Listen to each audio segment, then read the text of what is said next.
Did you know that one mistake could cost millions of lives? In this story, the USA decided the fate of the war in just a few days. If you're interested in the truth about World War II, subscribe and hit the like button. There are many shocking facts ahead. September 1942, Dowfield, Bangor, Maine.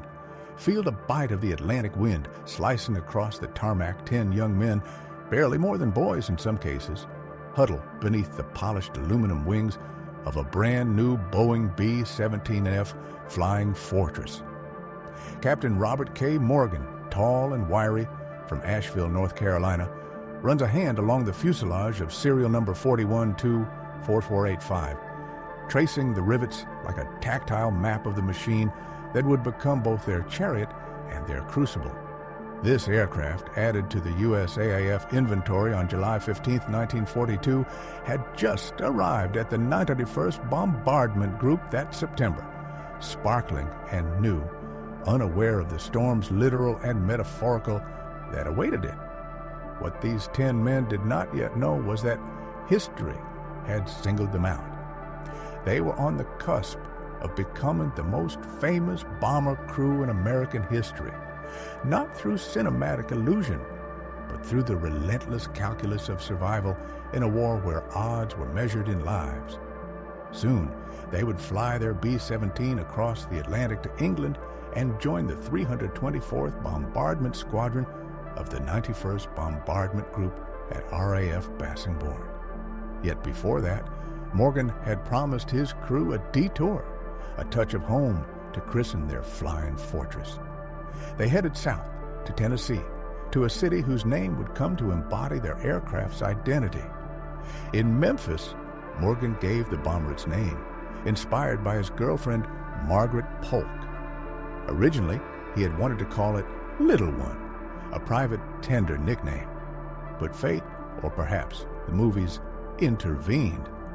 After seeing a film with a riverboat called Memphis Belle, the name stuck.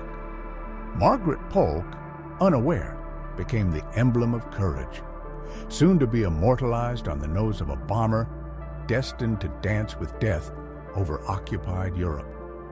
The Memphis Belle reached Prestwick, Scotland on September 30th, 1942, moved to a temporary station at RAF Kimballton on October 1st, and finally settled at RAF Bassingbourn, England on October 14th. Nestled in the rolling countryside of Cambridgeshire, just north of London, this base would be their home for the next 7 months. And what awaited them was no ordinary training exercise. It was a crucible that would test human courage to its outermost limit. The numbers were chilling. At the dawn of America's involvement in Europe, flying daylight missions from English bases, bomber losses could reach an appalling 82%. Morgan would later recount the grim arithmetic in interviews. 80% losses means you have breakfast with 10 men and dinner with only 2. The War Department had set a threshold for a combat tour complete this number of missions, and you could go home. But in the dark months of late 1942 and early 1943, even thinking of surviving that many sorties felt like a mathematical impossibility. Of the crews attempting the original 25-mission tour, only 35% made it back alive. November 7th, 1942. Dawn had not yet broken when the crew of the Memphis Belle lifted off from Bassingbourn for their first combat mission, targeting submarine pens at Brest, France. Imagine the tension and entire formation of B-17s slicing through the gray, pre-dawn sky over the English Channel, engines roaring like iron beasts. Months of grueling training could not have prepared them for the reality of the skies ahead. The United States Army Air Forces entered World War II wielding the doctrine of daylight precision bombing forged at the Air Corps Tactical School at Maxwell Field, Alabama. Yet they had no long-range escort fighters in their plans. British officers had predicted catastrophic losses during daylight raids, and they were right. American P-47 Thunderbolts and RAF Spitfires offered only short-range escort. As soon as these fighters reached the edge of operational range near Germany's western border, they peeled off, leaving the bombers to face the Luftwaffe alone. Just 2 days after their baptism by fire, on November 9th, they flew to Saint-Nazaire. On November 17th, they were back in the air again. Each mission brought them to well-defended perilous targets: submarine pens at Saint-Nazaire and Brest, docks and shipbuilding facilities at Wilhelmshaven, railroad yards at Rouen, and aircraft factories at Antwerp. Every sortie demanded nerve, precision, and a kind of courage that could not be measured but would be remembered forever. The German submarine pens loomed like monstrous fortresses, vast concrete citadels designed to render U-boats impervious to attack, yet the 8th Air Force pressed on relentlessly, sending wave after wave of bombers to batter these nearly indestructible targets. Winter arrived in December, but it brought no mercy. On the 6th, the crew struck the locomotive works at Lille, France. 2 weeks later, on the 20th, they were over the airfield at Romilly-sur-Seine. Each mission felt like a roll of the dice, a gamble with the fates. And each time they returned to Bossingbourn, they counted the empty dispersal hard stands, the stark, silent spaces where aircraft that had left that morning would never return. The Memphis Belle herself bore scars that would have grounded any ordinary machine. Engines had been shot out on 5 separate occasions. Once she limped back with her tail nearly severed, riddled with bullets and pockmarked by flak. And yet, astonishingly, not one of her crew suffered a major injury. Against all odds, against the brutal arithmetic of war, they survived. 1943 dawned with no respite. January 3rd found them over Saint-Nazaire once more. January 13th brought Lille again, and on January 23rd, the crew faced the submarine pens at Lorient. Picture it, a freezing January sky thick with enemy flak. German fighters slicing through the clouds like knives. The Memphis Belle punched through the gauntlet, steady and unyielding, taking the fire head-on with no evasive maneuvers, threading through the deadly dance of steel and smoke. It was late January 1943 when Hollywood arrived at Bossingbourn. Major William Wyler, acclaimed for films such as Wuthering Heights and Mrs. Miniver, had joined the U.S. Army Air Forces to capture the war in Europe on film. According to Morgan, Wyler approached him in late January after the crew's 8th mission. He told Morgan he wanted to film the Memphis Belle and her crew. There was a mystique surrounding the aircraft's nickname, and Morgan's reputation as a pilot meant Wyler could be in the heart of the action and have a fair chance of returning. Originally, Wyler had been following Captain Oscar O'Neill of the 401st Bomb Squadron, whose B-17, Invasion Second, was the chosen subject. But on April 17, 1943, O'Neill's plane and 5 others were shot down over Bremen in what became the 8th Air Force's most costly mission to date. The focus shifted, and the Memphis Belle became the centerpiece. February brought new trials. On the 4th, they flew to Emden, Germany, their first strike into German territory proper. Valentine's Day, February 14th, found them over Homme, Germany.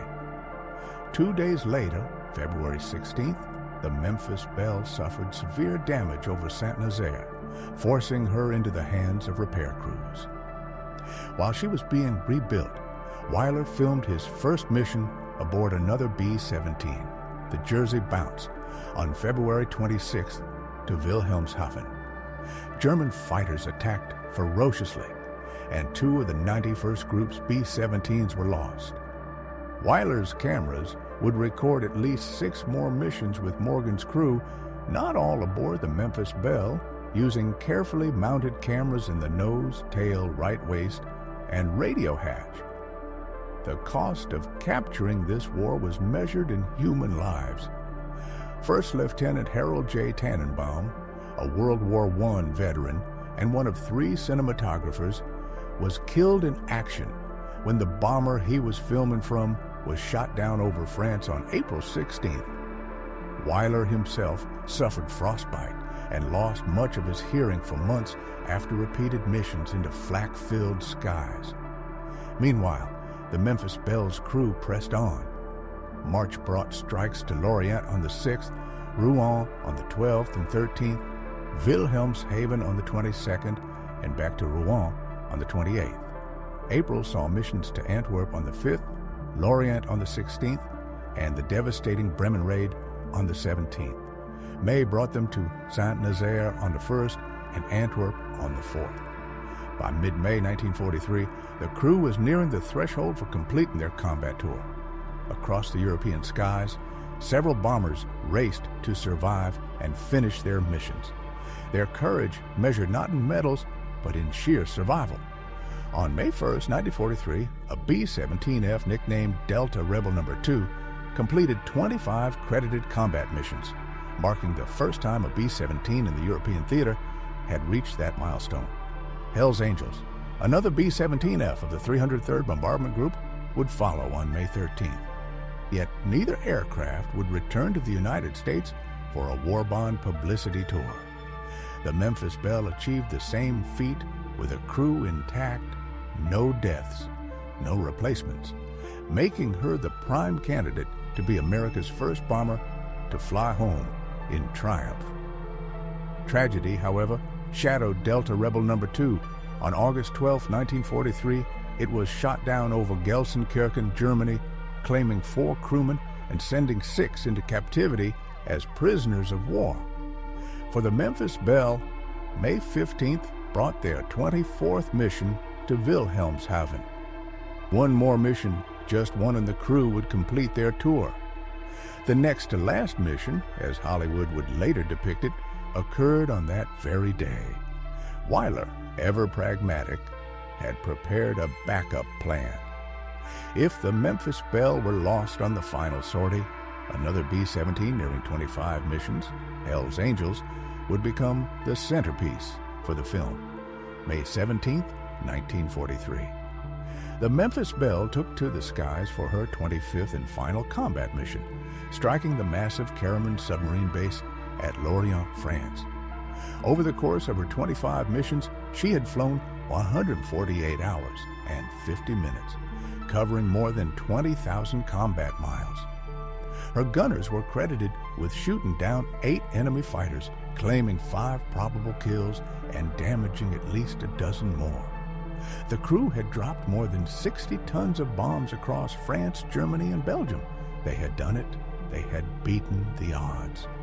Recognition came swiftly. Each crew member received the Distinguished Flying Cross, the Air Medal, and 3 oak leaf clusters. Only Tail Gunner Staff Sergeant John P. Quinlan received a Purple Heart for being officially wounded. On May 18th, King George VI, dressed in the uniform of a Marshal of the Royal Air Force, and Queen Elizabeth personally congratulated the 10 young Americans men who had carried the fight to Nazi Germany and lived to tell the tale. The Memphis Belle returned to the United States on June 8, 1943, piloted by a composite crew chosen by the 8th Air Force, led by Captain Morgan, embarking on a 31-city war bond tour. Captain James A. Vereenes, Morgan's original co-pilot, who had completed his own tour aboard another B-17, rejoined him for the flight home. The crew represented the very heart of America, aged 19 to 26, hailing from across the country: Washington, Indiana, Texas, Connecticut, Michigan, Wisconsin, North Carolina, New York, and Illinois. Captain Robert K. Morgan, 24, from Asheville, North Carolina. Captain James A. Vereenes from Woodbridge, Connecticut. Captain Charles B. Layton, navigator from Flint, Michigan. Captain Vincent B. Evans, bombardier from Fort Worth, Texas. Technical Sergeant Robert J. Hansen, radio operator from Walla Walla, Washington; Technical Sergeant Harold P. Locke, top turret gunner and engineer from Green Bay, Wisconsin; Staff Sergeant Cecil H. Scott, ball turret gunner from Arapahoe, North Carolina; Staff Sergeant John P. Quinlan, tail gunner from Yonkers, New York; Staff Sergeant Casimir A. Nastal, waist gunner from Detroit, Michigan; and Staff Sergeant Clarence E. Winchell, waist gunner from Oak Park, Illinois. Notably absent was Staff Sergeant E. Scott Miller, the right waist gunner from Kingwood, West Virginia. He had flown 15 missions aboard the Memphis Belle, but had not yet completed the 25 mission requirement and remained in England to finish his tour, a contribution largely overlooked for decades. Accompanying them was Stuka, a Scottish terrier purchased by co-pilot Verines in a London pet store. In the midst of such vast war and destruction, this small dog offered a touch of normalcy and warmth. The crew crisscrossed the United States, visiting more than 32 cities, receiving heroes' welcomes in Washington, Cleveland, Los Angeles, Wichita, Mobile, and many more. Bond rallies celebrated their courage, but unlike Hollywood stars, these were men who had stared death in the face and returned. In Asheville, on the final night of the tour, the city held a grand reception at City Hall. Each crew member spoke, sharing stories that mingled fear and triumph. Morgan, nostalgic, reminisced about mountain moonshine and promised to fly it around the country after the war, a small personal promise in the shadow of history they had just made. The American public adored them. These young men, barely out of their teens, had become living symbols of courage, daring, and perseverance. Everywhere the tour took them, crowds thronged to see the aircraft, to touch the aluminum skin, to marvel at the flak scars and bullet holes, to meet the men who had flown her through the storm of combat. The tour had a purpose beyond celebration. It taught combat crews in training what true efficiency looked like. It showed factory workers the fruits of their labor being tested in battle, and it gave the American people a tangible connection to the war they were fighting. But beneath the heroism, tension simmered. For Jim Verines, the tour marked the beginning of a lifetime in the shadow of Bob Morgan. Press and public had chosen a single hero, and Morgan, as the pilot of the Memphis Belle, filled that role. The nuances of crew dynamics, the shared courage and sacrifices were simplified into a single story. Even Morgan's relationship with Margaret Polk, the woman who had lent her name to the bomber, could not survive the glare of fame and the pressures of war. Their romance ended during the tour, a poignant reminder that victory in the air did not guarantee peace at home. After 3 months crisscrossing the United States, the combat days of the Memphis Belle were over. On December 23, 1943, she was assigned to MacDill Field, Florida, to serve as a training aircraft for B-17 air crews and ground crews, remaining there until after victory in Europe Day. The bomber that had faced German flak and fighters would now pass on lessons of survival to others, preparing the next generation of airmen for the perilous skies over Europe. After VA Day, the Memphis Belle was flown to Altus Army Airfield, Oklahoma, for storage, joining thousands of aircraft sitting idle across vast American fields. The industrial might that had built these machines now had no use for them, and the Belle seemed destined for the same fate as so many others, dismantling and melting down. But fate intervened. Walter Chandler, the mayor of Memphis, arranged for the city to purchase the aircraft for $350 less than the cost of a single mission's fuel. In July 1946, she was flown to Memphis and stored until mid-1949, when she was placed on display at the National Guard Armory near the city's fairgrounds. Exposed to the elements, the bomber slowly suffered from neglect. Through the decades, paint peeled, aluminum corroded, and vandals left their marks. The same aircraft that had defied death over Europe was now imperiled by time itself. It was only through the relentless efforts of Frank D'Onofrio, a dedicated local businessman, that salvation came. The city donated land on Mud Island for a proper display. Federal Express and Boeing contributed $100,000 each toward restoration, and the city pitched in $150,000. When the television program 2020 highlighted the need for additional funding, the American public filled the gap, raising the remaining portion of the $576,000 needed. On May 17, 1987, 44 years after her 25th mission, the Memphis Belle Pavilion was dedicated before nearly 25,000 people. 7 B-17s, the largest formation since World War II, flew overhead, showering the pavilion with rose petals. Margaret Polk and surviving crew members stood among the cheering crowd, witnessing the triumph of the aircraft they had flown, loved, and fought alongside. Polk, who had helped fundraise for the project, passed away in 1990, but the outdoor display on Mud Island, while heartfelt, could not halt the slow toll of weather on the fragile aluminum. In 2004, the National Museum of the United States Air Force in Dayton, Ohio, sought to bring her home for proper restoration and display. In mid-October 2005, the Belle arrived at the museum in corroded pieces, a shadow of her wartime glory. What followed was one of the most meticulous restorations in aviation history. 55,000 hours of painstaking work to return the bomber to her former brilliance, executed by people who understood the weight of history and the courage embedded in every rivet and scar. More than 100 people, mostly volunteers, worked tirelessly on the four-engine bomber.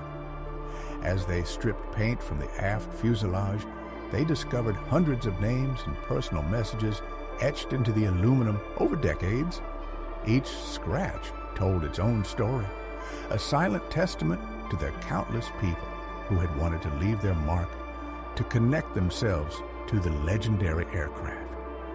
Restoration specialist Casey Simmons described the philosophy guiding the project, getting it right no matter what.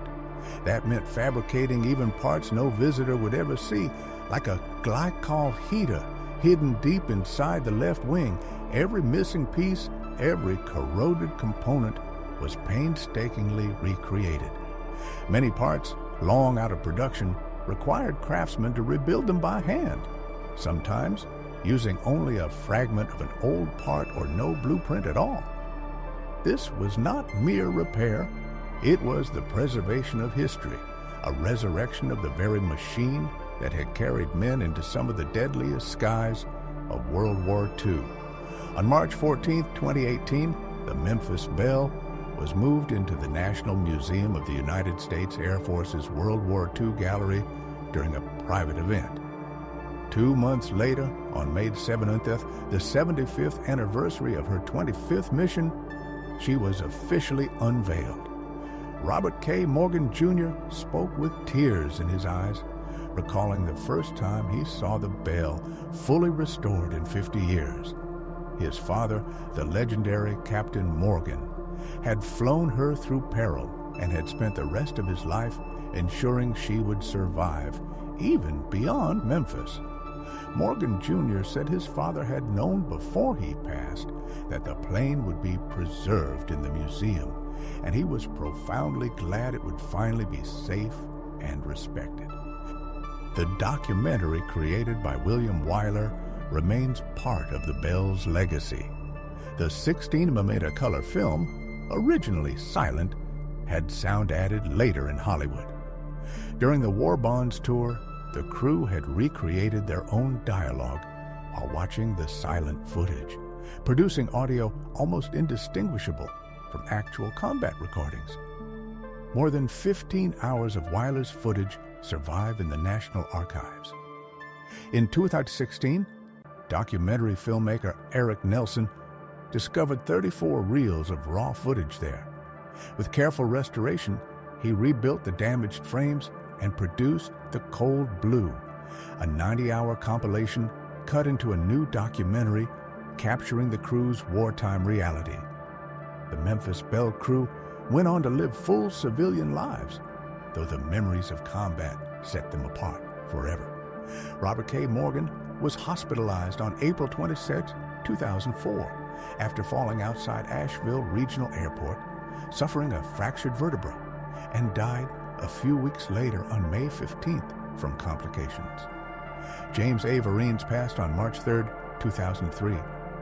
Cecil Scott retired after 30 years at Ford and died in 1979. The others returned to ordinary lives, becoming fathers, grandfathers, and neighbors living across the suburbs of America.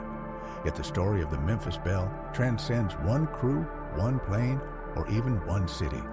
The 8th Air Force in England alone saw 350,000 men serve, with 26,000 killed, a mortality rate of 7.42%. For comparison, the U.S. Marines lost 3.29%, the U.S. Army 2.25%, and the U.S. Navy 0.41%. More airmen of the 8th Air Force perished than the entire Marine Corps, even though the Marines enrolled 250,000 more personnel.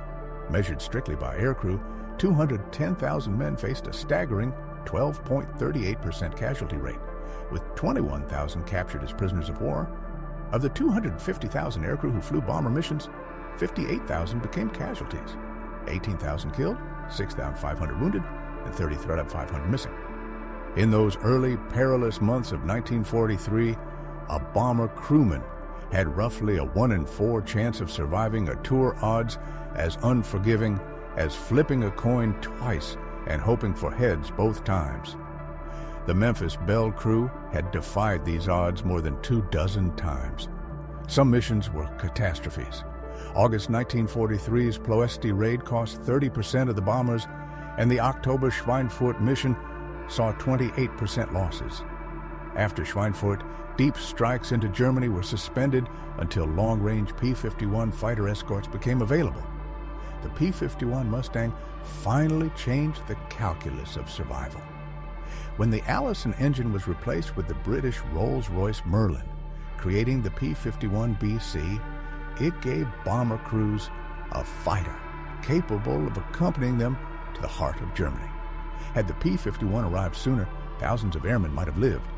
Across the bomber campaign, 8th Air Force lost 4,182 aircraft from a total of 273,1041 sorties, 1.5%. That rate seems small until you consider crews flew multiple missions, each flight carrying life or death stakes. By 1945, precision improved dramatically.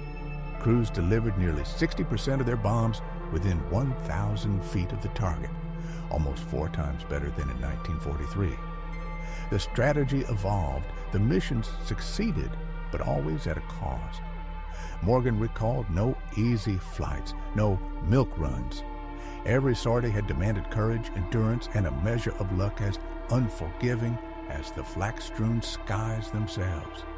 Every mission demanded courage beyond measure. The skies over Europe were a furnace of death, flak so thick it seemed one could walk on it. Waves of German fighters tearing through the air, and the grim sight of other bombers being torn apart. Parachutes blossomed against the clouds, a fleeting hope, a reminder that not everyone made it out alive. At 25,000 feet, temperatures plunged 40 to 50 degrees below zero. Frostbite was a constant threat. The air was thin, requiring oxygen masks that often malfunctioned, while the B-17, unpressurized, offered no mercy. Gunners stood exposed at open waist windows, the screaming wind assaulting them relentlessly, while the deafening roar of engines and flak filled the cabin. The stress never lifted. Through it all, the Memphis Belle crew endured. Captain Morgan's secret to survival was deceptively simple. Fly in tight formations, wings so close they nearly touched, demanding absolute focus, and unwavering trust. A single lapse in attention could mean a mid-air collision and death. Yet it was not only the flight crew who ensured the Belle's survival. Joe Giambrone, the crew chief from Holnerville, Pennsylvania, worked miracles on the ground, replacing 9 engines, both wings, 2 tails, and both main landing gear, among other repairs. While the flight crews received medals and headlines, men like Giambrone labored through English winters, often in the open, performing feats of maintenance that made every mission possible. Survival was partly luck, certainly, but it was also the result of Morgan's skill as a pilot and the seamless professionalism of his crew. Each man knew his role and executed it under extreme stress, a harmony of competence and trust that made the difference between life and death. After completing their tour, many crew members returned to combat. Cassima Nastal went back to Europe, completing a total of 60 missions. John Quinlan attempted to fly with Morgan in the Pacific, but was reassigned to the China-Burma-India theater, where he downed 3 Japanese Zeros and became a gunner ace before his B-29 was shot down. Morgan himself returned to the Pacific, commanding a B-29 superfortress named Dauntless Dottie, leading the first B-29 raid on Tokyo on November 24, 1944. The story of the Memphis Belle is, at its core, the story of ordinary Americans achieving the extraordinary. None of these men were born heroes. They were farm boys, factory workers, students, salesmen, volunteers, and draftees thrown into the deadliest air war in history. Yet they rose to the challenge. They rarely claimed heroism for themselves, always deflecting praise, emphasizing the contributions of others. That humility defined a generation that knew duty before glory, and yet what they accomplished cannot be overstated. They flew into the jaws of death over 24 times and returned. They proved that daylight precision bombing could work, even as doctrine evolved. They inspired a nation desperate for hope in the dark days of 1943, becoming enduring symbols of American courage and determination. Today, the Memphis Belle rests in the National Museum of the United States Air Force, restored to perfection. She sits as a testament to those who flew and those who maintained her, as iconic to the Air Force as the raising of the flag on Iwo Jima is to the Marines, or the USS Arizona Memorial is to the Navy. With bomb bay doors open, propellers attached, and nose art gleaming, the Belle remains both history and legend, a silent reminder of the bravery that soared through the skies over Europe. Mission markers and fighter kill symbols gleam on the fuselage, each rivet, panel, and instrument painstakingly restored to its wartime state. It looks exactly as it did on that May Day in 1943, when it returned from Lorient for the last time. But this is no Hollywood version of heroism, no simplified tale of Americans effortlessly defeating their enemies. The truth is far more remarkable. This is the story of young men, barely out of their teens, who climbed into an aluminum aircraft every few days, knowing they were flying straight into the teeth of the most concentrated air defenses in history.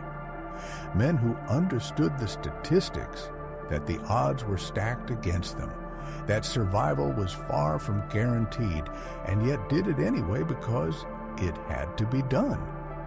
The real significance of the Memphis Belle is not simply that one crew beat the odds. It is what their achievement symbolized for everyone else still in the fight. In the darkest months of late 1942 and early 1943, when bomber losses were catastrophic and survival seemed impossible, the Memphis Belle crew kept flying and kept returning. They became living proof that survival could be achieved. They became hope for other crews still flying missions over flak-filled skies, still facing the grim arithmetic of war.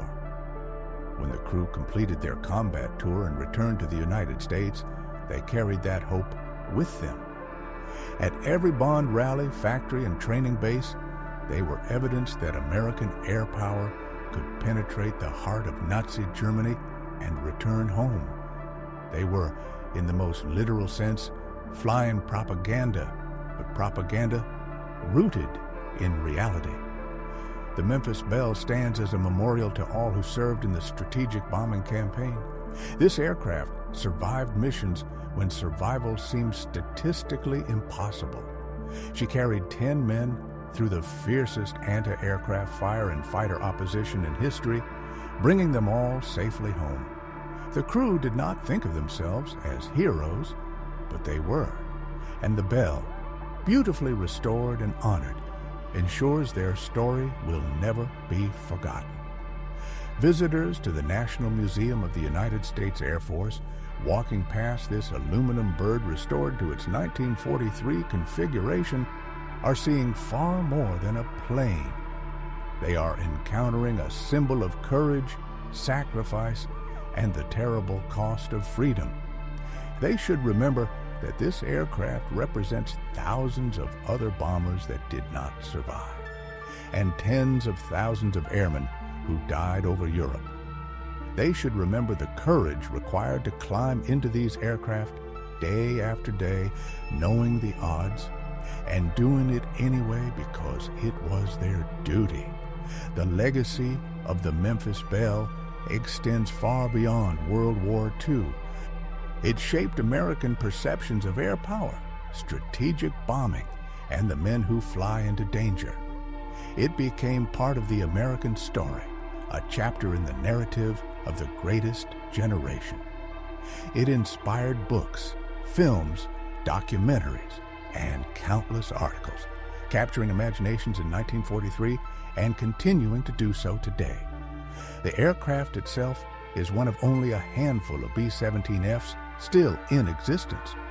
Most were scrapped after the war, and those that survived were often used as gate guards or modified beyond recognition. Through fame, luck, and decades of dedication, the Memphis Belle survived largely intact. Its meticulous restoration allows current and future generations to appreciate the technology, engineering, and scale of these aircraft. The 10 men who flew her to the completion of their tour were among the fortunate few. They survived. They returned home, raised families, pursued careers, but they never forgot Europe. They never forgot the friends who did not make it back, the fear and adrenaline, the exhaustion that settled into their bones, the skies filled with flak and fighters. In the end, the story of the Memphis Belle is the story of all crews, all aircraft, all missions. It is the story of the strategic bombing campaign that helped win World War II, and the cost of that victory measured not just in lost aircraft or dropped bombs, but in lives forever changed, in young men aged beyond their years, in families who lost sons, brothers, and fathers. The Memphis Belle stands as witness to all of this. Every visitor who walks past this restored aircraft should pause and reflect on what it represents: courage, sacrifice, and the indomitable spirit of men who flew into the flak-filled skies of World War II and, against all odds, came home.